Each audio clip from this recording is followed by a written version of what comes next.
Bismillahirrahmanirrahim. Alhamdulillahi rabbil alamin. Wa bihi nasta'in ala umuri dunya waddin. Asyhadu an la ilaha illallah, asyhadu anna Muhammadan abduhu wa rasuluh. Allahumma salli ala Muhammad wa ala ali Muhammad. Kita masuk saja kepada bab baru. Kita cukupkan tentang pembahasan rawatib. Bab baru, bab 204, di bawah judul istihbab, disukai untuk mengerjakan salat sunnah di rumah. Hadis pertama adalah an Zaid bin Thabit radhiyallahu anhu, dari Zaid bin Sabit, semoga Allah meridainya, anna Nabiya sallallahu alaihi wasallam qal, bahwa Nabi sallallahu alaihi wasallam bersabda, sallu, salatlah kalian, ayuhan nas, wahai manusia, fi buyutikum, di rumah kamu, di rumah kalian. Fa inna afdalas salati, karena sesungguhnya afdalas salat, seutama-utama salat, adalah salatul mar'i fi baiti. Salatul mar'i, salatnya seseorang di rumahnya. Illal maktubah, melainkan yang maktubah, yang diwajibkan atau yang difardukan. Demikian kira-kira terjemah. Dalam hadis Sahih Bukhari disebutkan nomor 731 bahwa Rasulullah sallallahu alaihi wasallam ittakhadha hujratan, beliau di masjid membikin sebuah kamar. Kamar itu min hasir, dari tikar, seperti tabir hijab yang ada sekarang, tapi dari tikar. Beliau bikin sebentuk kamar kotak di masjid fi Ramadan, pada bulan Ramadan.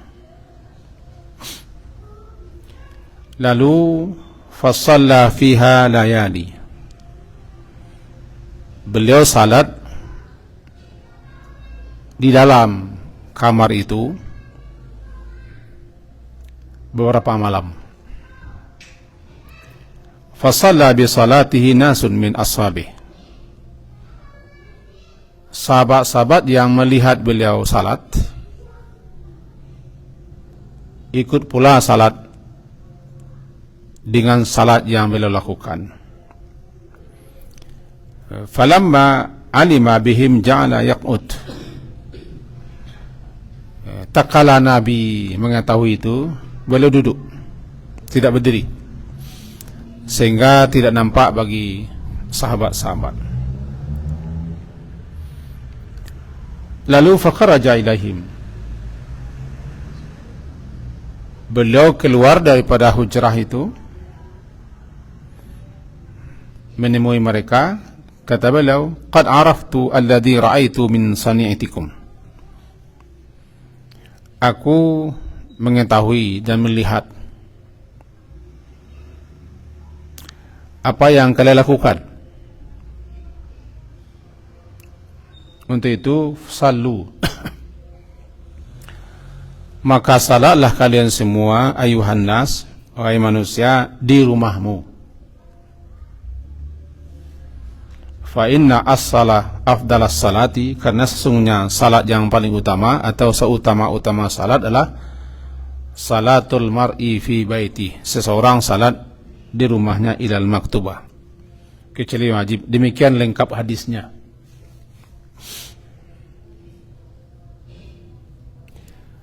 Jadi sabda beliau ini terjadi di bulan Ramadan. Dan beliau biasa lebih banyak di masjid di bulan Ramadan, lebih-lebih 10 malam terakhir. Nah, dalam salahnya disebutkan bahwa sahabat-sahabat Nabi adalah orang yang paling tinggi semangat, perhatiannya, kesungguhan mereka, dan kesegeraan mereka dalam melakukan amal-amal saleh, amal-amal kebaikan dan ibadat. Itu sahabat-sahabat Nabi itu, antusias. Sehingga begitu tinggi dan antusiasnya mereka dalam beribadah, dalam beramal, mereka ingin selalu dekat dengan Nabi, ingin selalu meniru Nabi, mengikuti Nabi. Begitu antusiasnya.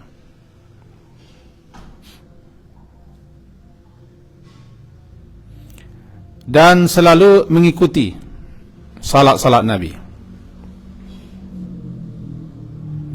Di samping Nabi memang memotivasi, yushajji'uhum, Nabi mendorong mereka, menyemangati mereka untuk itu.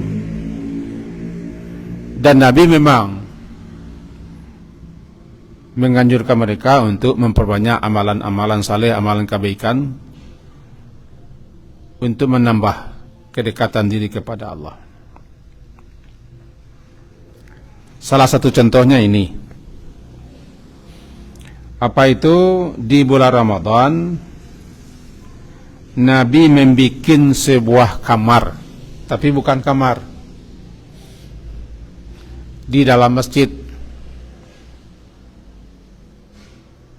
Itu kamar dari tikar anyaman kurma, pelepah kurma dan anyam. Maka bikinlah suatu ruang, ya seperti inilah. Kemudian beliau duduk dalam. Kejadian itu di bulan Ramadan. Beliau bikin itu, kata para pensyarah hadis, agar beliau fokus dan tidak terganggu dengan lalu lalangnya orang di masjid.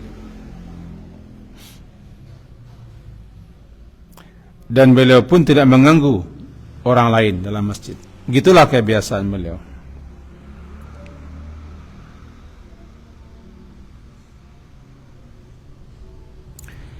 Nah, suatu kali ketika beliau salat di dalam kamar itu, dalam ruangan itu, di mana beliau pergunakan untuk salat malam. Nah, sahabat-sahabat Nabi itu ada yang tidur di masjid, namanya Ahlus Suffah. Orang-orang yang tidak punya rumah, yang tidak punya keluarga, dan yang tidak mempunyai mata pencaharian. Siang hari mereka mencari kayu-kayu di gurun-gurun, dikumpulkan, dijual. Salah satunya Abu Hurairah. Abu Hurairah itu adalah orang yang tidur di masjid, karena dia ingin selalu dekat Rasulullah. Makanya beliau yang paling banyak menyampaikan hadis-hadis Nabi. Ada sekitar lebih 70-an yang tidur di masjid Nabi di malam hari, lebih-lebih di bulan Ramadan. Karena memang mereka tidak punya rumah, tidak punya keluarga, dan mereka tidak ada usaha melainkan untuk mencari kayu-kayu dijual sekedar untuk makan, agar mereka dekat dengan Nabi sallallahu alaihi wasallam. Nah, mereka para sahabat inilah yang melihat Nabi salat, nampak bagi mereka, karena kamar itu bukan kamar tertutup, bukan pakai dinding, hanya dibatas dengan anyaman pelepah kurma, tabir saja atau tikar saja. Kalau di kita namanya lapik pandan. Lapik pandan yang dibawa dari Aceh, ya. Nah, itu. Dan nyamannya begitu. Sehingga beliau bebas salat di situ, berapapun. Lalu lalang pun orang tidak masalah. Beliau khusyuk, beliau fokus. Sehingga hati beliau tidak terpecah dan tidak buyar. Itu dibolehkan, asalkan jangan sampai masjid jadi sempit. Karena nanti banyak pula di masjid kotak-kotak, jadi terganggu kenyamanan orang kan. Kemudian ketika beliau salat malam-malam hari di tempat itu, salat yang kita kenal sekarang dengan tarawih itu,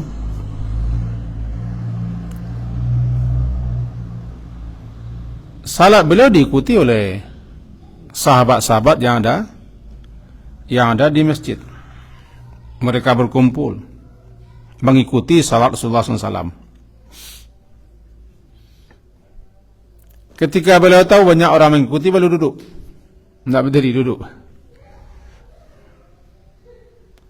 Kemudian beliau keluar, menemui mereka dari kamar. Ya, kata beliau, aku tahu apa yang kalian lakukan.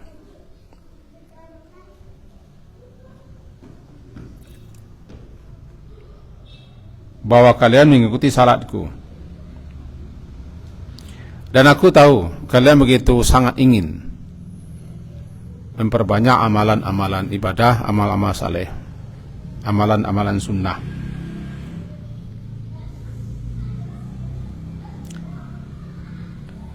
Tapi masalahnya beliau khawatir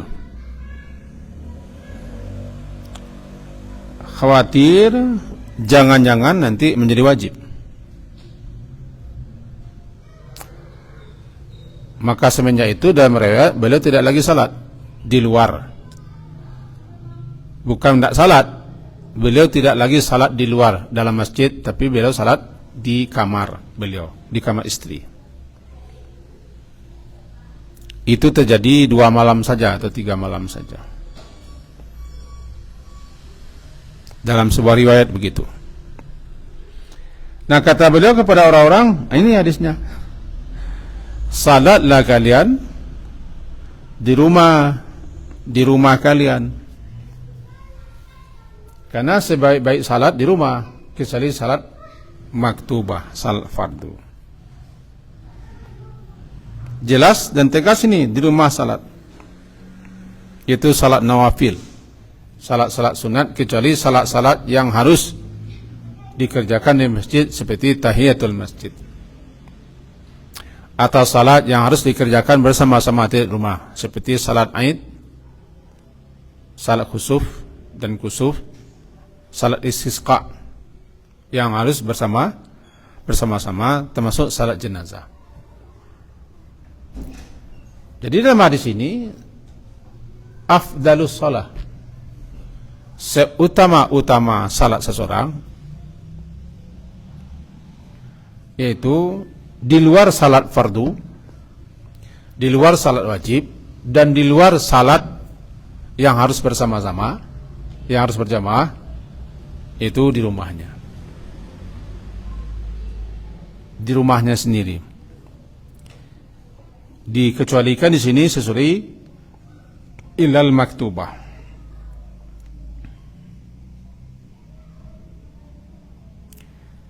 Kenapa kita disukai salat-salat sunat di rumah?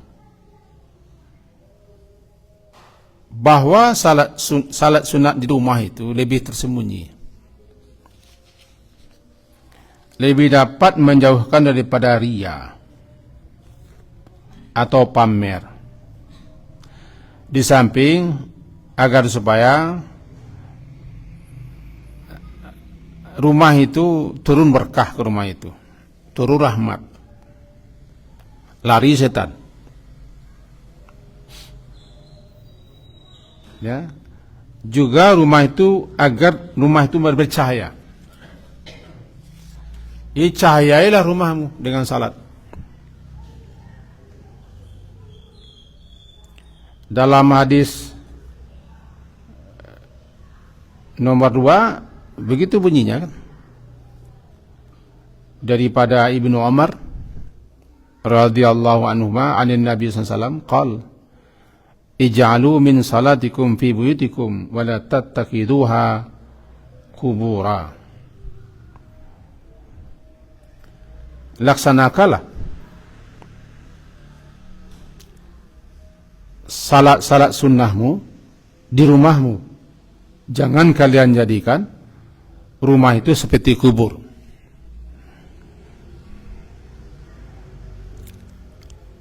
Di kubur orang tidak ada salat, dan tidak boleh salat di kubur. Di kubur tidak ada aktivitas ibadah, karena orang sudah mati. Kubur itu gelap, penghuninya kesepian. Jangan kamu jadikan rumahmu seperti kubur itu, seakan-akan penghuninya sudah mati. Di samping itu, kalau di rumah itu tidak ada salat, rumah itu gelap, tidak bercahaya.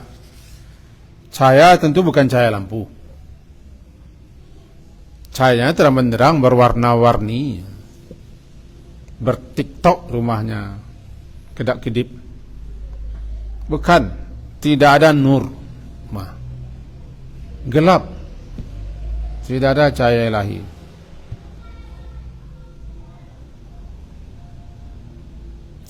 Jadi imarahkan rumah itu dengan doa, dengan zikir, dengan istighfar dan salat, termasuk baca Quran di rumah, agar malaikat suka datang ke rumah itu,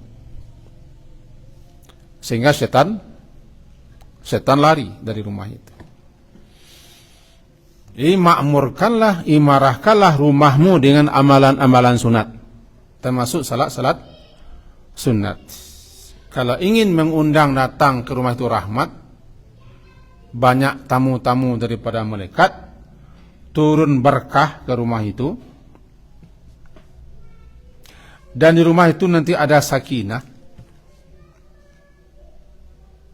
maka jangan jadikan rumah itu seperti kubur. La tattakiduha kubura. Kenapa? Karena di kubur ya tidak ada aktivitas ibadah, orangnya sudah mati. Beribadah pun tidak boleh di kubur. Kubur itu lengang, sunyi, gelap, sempit, atau pengap. Jangan jadikan rumah seperti itu. Maka jadilah ibadah-ibadah yang dilakukan di rumah, kecuali yang wajib, menjadikan rumah itu berseri-seri, bercahaya.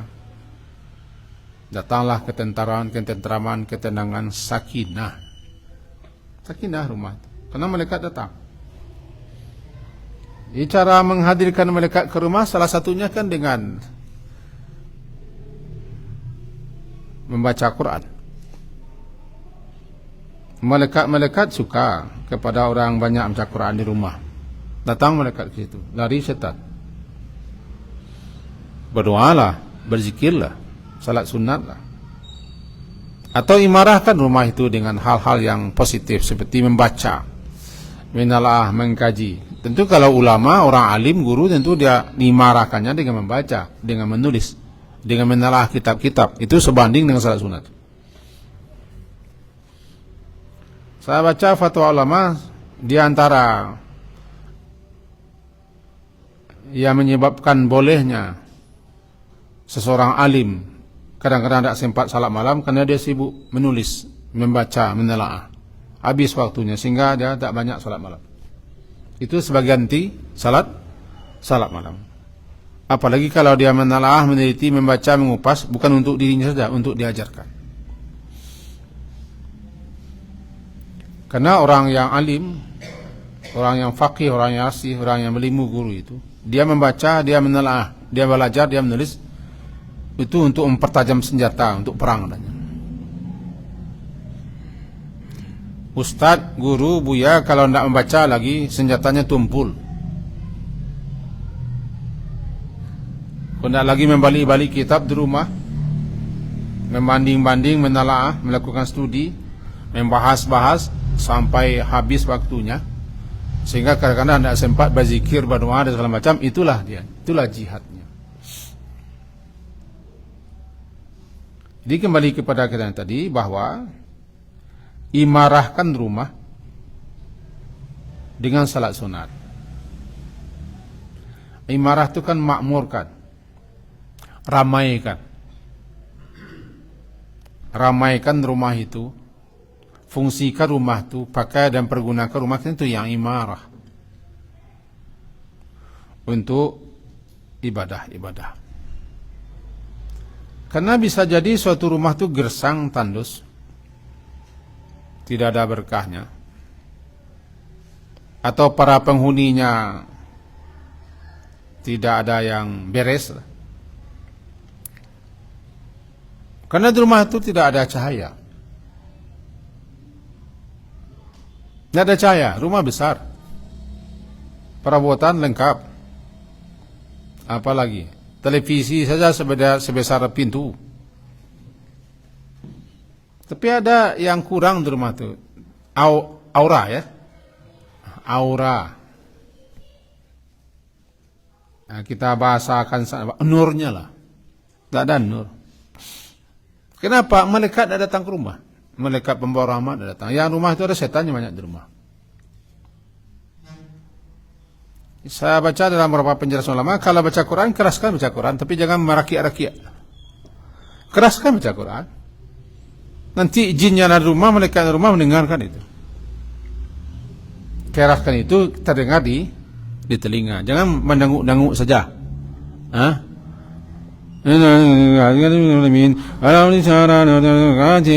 itu tidak jelas apa jawaban. Makhrajnya tidak jelas makhraj.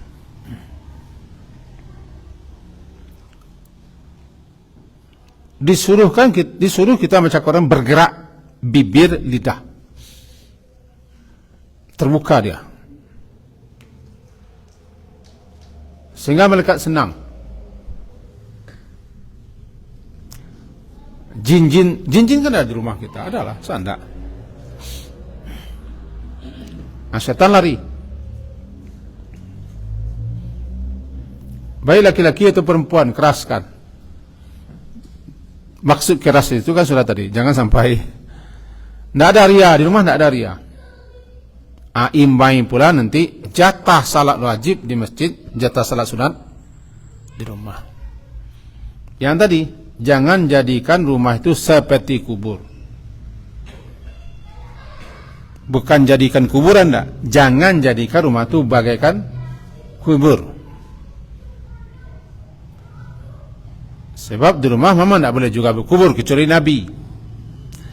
Nabi-nabi di mana dia wafat, di mana meninggal, di situ kuburkan. Karena Nabi SAW wafat di kamar Aisyah, makanya beliau dikuburkan di kamar Aisyah. Ketika sakit-sakit beliau parah, beliau minta izin kepada istri-istri yang lain agar beliau diberi izin di kamar Aisyah sakitnya. Diizinkan oleh istri beliau yang lain. Kamar Aisyah itu paling dekat ke masjid. Kalau kiblat belakang saya, maka ini kamar Aisyah, di depannya Hafsah, terus ke belakang Fatimah, Zainab segala macam. Arah kamar-kamar istri Nabi itu arah kiri semua. Jadi kalau belakang ini kiblat, arah kiri ini kamar-kamar istri Nabi.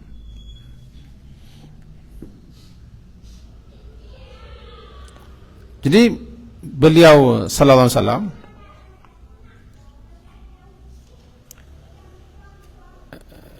dikuburkan di kamar beliau. Itu khusus. Dan kita tidak boleh berkubur di rumah, walaupun mati di rumah. Tetapi maksudnya bukan itu. Jangan kamu jadikan rumah kubur, bukan berarti jangan kamu berkubur rumah, enggak. Maknanya jangan kamu jadikan rumahmu bagaikan kubur, tidak ada aktivitas ibadah, Tidak ada doa, tidak ada zikir, tidak ada istighfar, tidak ada tilawah Quran, apalagi tidak ada salat. Suram buram. Sudah suram buram. Dingin. Entah apa yang kurang. Ada yang kurang, misalnya apa yang kurang? Ya, itu yang kurang. Sidang rohani di rumah kurang. Hingar-bingar saja dengan berbagai macam hal. Ditambah lagi di rumah itu mondar-mandir orang yang tidak bertutup aurat. Mengundang setan datang ke rumah. Ini kata beliau SAW, ij'alu min salatikum fi buyutikum wa la tattakiduha kubura.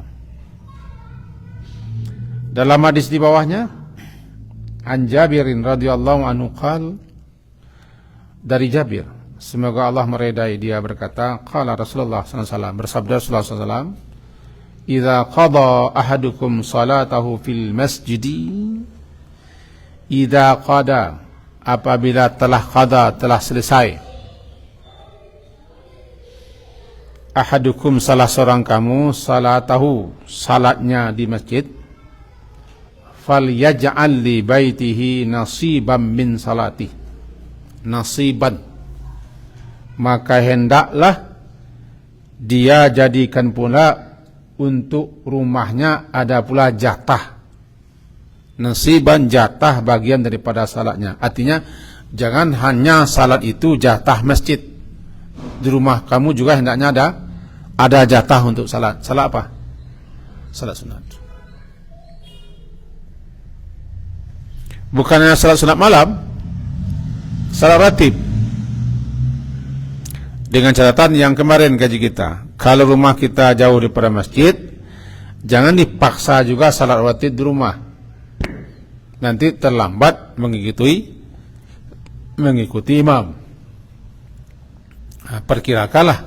Tetapi bagi tetangga dekat masjid, dia disukai salat sunat fajar di rumah, salat setelah zuhur di rumah, kadang salat setelah Jumat juga di rumah, atau salat sunat setelah maghrib di rumah. Begitulah Nabi SAW.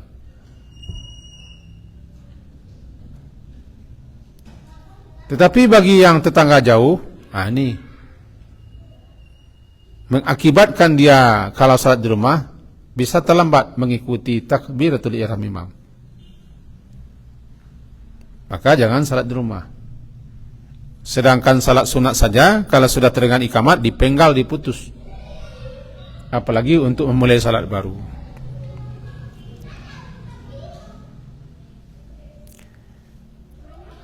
Jadi makna nasiban, jatah lah. Ada pula hendaknya jatah di rumahmu salat. Dibagi dua oleh ulama. Salat wajib jatahnya di masjid, salat sunat di rumah, kecuali salat sunat yang mesti berjamaah, seperti Id, istisqa yang tadi kita sebutkan kah? Salat khusuf dan khusuf, gerhana bulan dan matahari. Salat jenazah, kalau salat jenazah Nabi sering di lapangan, di musalla. Yang dikatakan musalla itu lapangan. Yang biasa dipakai Nabi adalah arah sebelah kanan dari kiblat, namanya musalla, kira-kira 300 meter. Sekarang namanya Masjid Gamamah. Itu sering dipakai Nabi untuk salat Id dan salat-salat yang lain, termasuk salat jenazah. Jangan coba-coba lakukan di sini. Kenapa? Digugah orang kita nanti. Ya kan, orang kalau melihat perubahan-perubahan itu, kalau tidak tahu dia dulu, tidak disosialisasikan, nanti marah dia. Marahnya begini, macam-macam katanya. Dan memang jarang juga orang mensalatkan jenazah di lapangan, di masjid rata-rata. Andaikan nanti nampak orang salat jenazah di luar, di lapangan, jangan celah. Jangan difoto pula lalu dipiralkan. Kasih pula komen sedikit. Aduh seorang gini atau panjang masalahnya.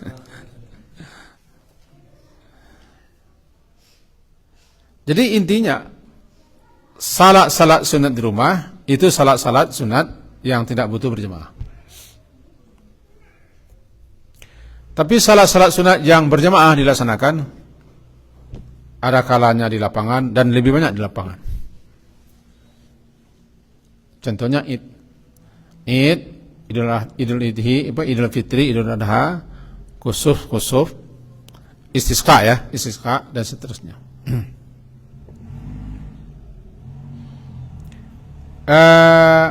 Fa inna Allah ja'ilun fi baitihi min salati khairan. Karena sesungguhnya Allah ja'il. Sesungguhnya Allah Ta'ala menjadikan di rumahnya itu min salatihi, di rumahnya dengan salat yang dilakukannya itu khairah, ada kebaikan. Allah sendiri jadikan kebaikan. Kebaikan apa yang akan diperoleh di rumah apabila salat? Allah jadikan menurut penjelasan ulama, syarahannya kita baca. Tadi sempat saya kopikan syarahannya. Itu kebaikan itu kembali lagi kepada siapa yang salat di rumah. Itu namanya yarji' ala ahlihi wa waladihi bil barakah. Akan kembali manfaat salat itu kepada dirinya, kepada anaknya, kepada keluarganya. Apa? Dia akan mendapat berkah. Mendapat berkah dalam rezeki, umur,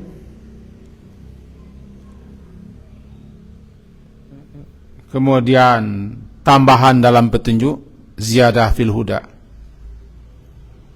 ketakwaan, rumahnya makin dimakmurkan dengan zikir, dengan ketaatan, dan nuzulil malaikah, turunnya para malaikat-malaikat li doa. Malaikat itu turun untuk berdoa. Sepanjang kita salat, malaikat berdoa, Allahumma arham, ya Allah rahmatilah. Sekaligus juga malaikat memintakan ampun. Di nuzulil malaikati li doa li ahli baiti wal istighfari lahu. Di samping berdoa juga malaikat memintakan ampun kepada Allah orang yang rajin suka salat sunat di rumah. Tapi kalau andaikan nanti tidak salat sunat di masjid, di rumah pun tidak ingat, di masjid saja. Kadang-kadang tiba di rumah itu ada pula yang nampak,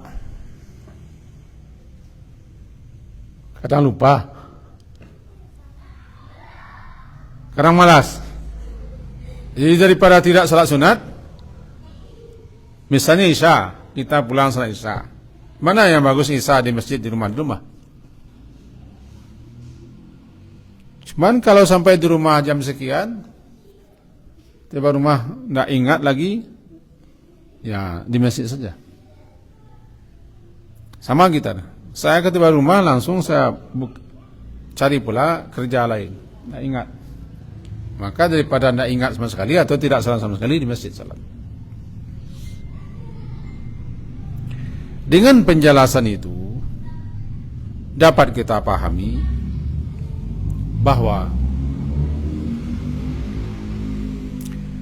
para sahabat-sahabat Nabi SAW, mereka generasi terbaik. Mereka disebut dengan salafus saleh. Para sahabat Nabi adalah orang-orang yang begitu antusias untuk melakukan berbagai macam amal, meniru Nabi. Maka bahagialah orang-orang hidup sezaman dengan Nabi. Celakalah dan amat celakalah orang hidup zaman Nabi tapi tidak beriman. Itu satu intinya. Bolehkah salat sunat berjamaah? Boleh. Salat malam, Nabi tidak melarang mereka mengikuti. Ketika nampak Nabi salat dalam ruang yang dibikin di masjid, mereka ikuti. Nabi tidak menyalahkan salat mereka. Nabi bukan malah mengikuti. Cuman Nabi mengingatkan di rumah saja salat. Jadi kalau nampak orang sedang salat sunat, kita ingin juga salat, mengikutinya boleh. Boleh saja ikuti dia. Tapi kita harus tahu salatnya salat apa. Tidak masalah. Dan tidak perlu kita kasih tahu sama dia. Artinya dengan mulut. Oi, kami satu salat belakang yo. Jangan. Kasih kode. Karena sahabat-sahabat di sini langsung tanpa batu-batu, tanpa kode-kode, langsung mengikuti Nabi. Itu yang kedua. Dan Nabi beliau salat itu setiap malam. Bagi Nabi salat malam itu wajib. Ya ayyuhal muzammil qumil laila illa qalila nisfahu aw inqus minhu qalila aw zid alaihi taratil qur'ana tartila. Bagi beliau salat malam itu wajib. Tambahan di atas kewajiban yang sudah ada, nafilatan laka. Bagi kita sunnah muakkadah. Bedanya itu. Kebiasaan beliau salat malam di rumah itu di bulan Ramadan beliau laksanakan di masjid. Kebiasaan beliau salat di rumah. Di suatu ketika di bulan Ramadan beliau lakukan salat itu di ujung-ujung Ramadan di masjid. 2 malam. Lalu karena sahabat-sahabat mengikuti, beliau hentikan. Alasan beliau takut. Jangan-jangan ini menjadi wajib. Bahkan beliau suruh salat di rumah masing-masing. Itu makanya para ulama juga terbagi-bagi dalam memahami hukum salat malam di bulan Ramadan itu, apakah berjamaah atau sendiri-sendiri. Yang lain menganggap berjamaah lebih utama daripada sendiri-sendiri. Yang lainnya menganggap justru sendiri-sendiri lebih utama. Karena semenjak Nabi tidak lagi salat di masjid dan Nabi larang mengikuti beliau di masjid, semenjak itu tidak ada lagi salat jamaah. Tidak lagi salat berjamaah malam-malam Ramadan. Sampai zamannya Umar bin Khattab. Zaman Umar bin Khattab. Berarti selama itu vakum. Di zaman Umar, ketika Umar melihat orang salat sendiri-sendiri, kelompok-kelompok, beliau satukan. Ya. Salat di situ. Itu apalah salat di situ. Ini salat pula songgok, sekelompok. Beliau satukan di bawah satu imam. Imamnya Ka'ab. Inilah sebaik-baik bid'ah, kata beliau. Kita bukan bicara bid'ah, panjang pula ceritanya. Semenjak itu mulailah kembali salat yang pernah terjadi zaman Nabi. Tapi sebenarnya kejadian Nabi tidak ada menyuruh. Beliau hanya salat di luar kamar beliau atau dalam ruangan di masjid. Lalu nampak oleh sahabat-sahabat, diikuti. Tidak menyuruh. Disinilah pentingnya kita mengetahui asal muasalnya, sehingga kita tidak pula serta-merta mencap orang tidak salat tarawih jemaah. Yang akan dicap itu orang yang tidak ikut salat isya berjamaah. Salat maghrib tidak berjamaah dia, salat isya tidak berjamaah dia, salat tarawih berjamaah dia. Biarlah tidak berjamaah salat tarawih, asalkan maghrib isya berjamaah. Cuman kenyataannya yang terjadi justru ketika salat tarawih ramai, salat isya, salat maghrib itu isya itu. Kenyataannya begitu. Nah, berikutnya daripada hadis ini dapat kita pelajari, beliau mengatakan, sallu ayyuhan nas fi buyutikum fa inna afdala salati salatul mar'i fi baiti ilal maktubah.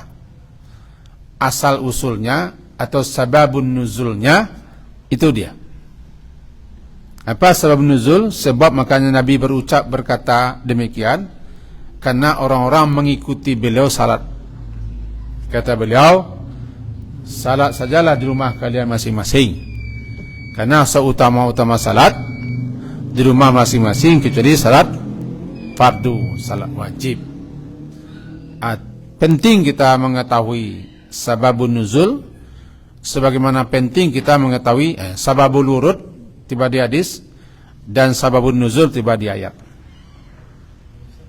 Ya. Bagaimana dengan salat suruh dan isya waktu kita habis pengajian pagi, sedangkan pahalanya sama dengan kita selesai umrah dan haji. Yang tanya apa no? Masawa sen, masawa larang suruh langgar sen. Bagaimana dengan dengan salat sunat yang dilaksanakan di masjid waktu subuh atau waktu selesai pengajian waktu subuh, seperti suruh dan isya, sebab pahalanya sama dengan haji dan umrah. Memang ya. Ini baiknya di masjid juga. Tadi kan sudah dibatasi. Ada salat-salat tertentu yang tak bisa, yang tidak di rumah. Seperti tahiyatul masjid, termasuk syuruk. Ulama yang membedakan antara syuruk dengan duha adalah syuruk itu salat dilakukan di masjid, di musala, di surau, dengan catatan orangnya ikut salat subuh, kemudian berdiam di masjid, apakah berzikir, istighfar, baca Quran, atau taklim sampai matahari terbit dan naik. Matahari itu kira-kira setombak. Salat bernama salat syuruk. Kalau salat duha di rumah,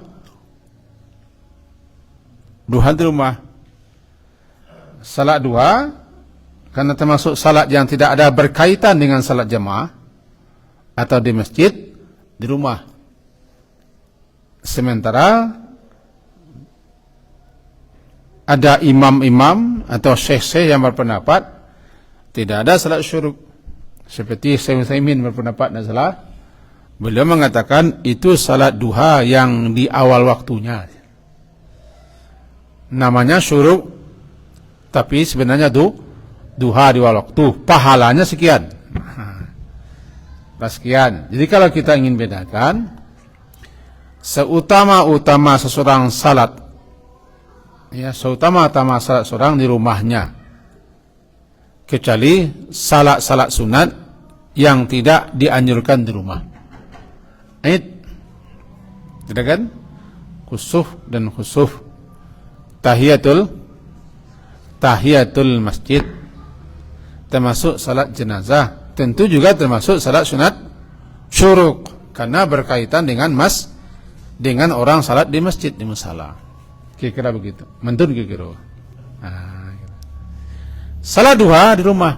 Apakah tidak boleh salat duha di masjid? Bolehlah. Tidak mungkin pula orang pasar akan pulang lalu salat. Orang menjualan di pasar, umumnya mereka salat ke masjid.